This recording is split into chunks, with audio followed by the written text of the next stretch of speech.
আমার বউয়ের জন্মদিনে এমন কি কিনলাম যে আমি পুরো হাঁপিয়ে গিয়েছি বাড়ি আসতে আসতে।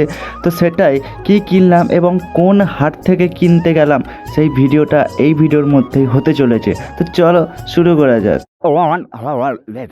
কাজের শেষে বন্ধুর বাইকে অর্থাৎ হান্টারে করে আমি আমার বউয়ের বার্থডে গিফট কিনতে যাচ্ছি।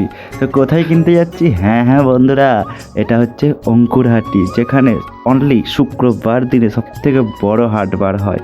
আর সবথেকে দুঃখের কথা বলতে এই হাই রোডের এই জ্যামের জায়গাতে অনেক বিপজ্জনক অ্যাক্সিডেন্ট হয়। ঠিক আছে, তো সাবধানে তোমরা এখানে কেনাকাটা করে বাড়ি ফিরবে।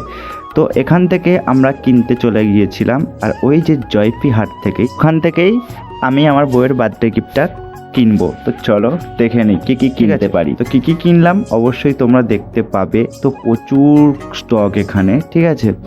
তো স্টক আমি যেখান থেকে চয়েস করে যাচ্ছি সেই দোকানটাই ভুলে যাচ্ছি যে কোন দোকানে আমি পছন্দ করেছিলাম। তারপরে ওখান থেকে জ্যাম কাটিয়ে বেরিয়ে অলরেডি আমি বাসে উঠে পড়লাম, এবং বাসে উঠতেই যাই হোক ভগবানের কৃপায় সিট পেয়ে গেছি, কেননা প্রচুর ভিড় হয় ওই জায়গাতে।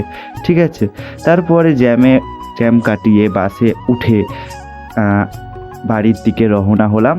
বাড়ির রাস্তায় যেতে যেতে অলরেডি আমি প্রচুর ক্লান্ত হয়ে পড়েছি। তো কী কারণে ক্লান্ত পড়েছি বুঝতেই তো পারছো, অনেক কিছু কিনেছি। তো কী কী কিনেছি এই ভিডিওর মধ্যেই তোমরা দেখতে পেয়ে যাবে। তো চলো দেখে নাও কী কী কিনেছি। একটা চড়ির শাড়ি, একটা নর্মাল শাড়ি, আর একটা পাতলা শাড়ি, আর একটা চুড়িদার না কুর্তি। ঠিক আছে, ছেলেরা গেলে যা হাট বাজার করে সেটাই। তো ভিডিওটা কেমন লেগেছে এবং বইয়ের বার্থডের গিফটটা তোমাদের কাছে কেমন লেগেছে অবশ্যই কমেন্টে জানিও। তো দেখা হচ্ছে নেক্সট ভিডিওতে। টাটা, হ্যাপি বার্থডে মানু।